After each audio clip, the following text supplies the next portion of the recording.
रमा मायनं कधी आशा केली नाही की मला इथलं धन पाहिजे, मला लय मोठं धन पाहिजेत नाही, कधी आशा केली नाही.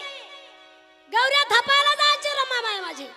आणि आज बाबासाहेबाच्या कृपा आशीर्वादाने सर आपल्या दारामध्ये गाड्या आहेत, आपले मुलं शाळेत न्यायला.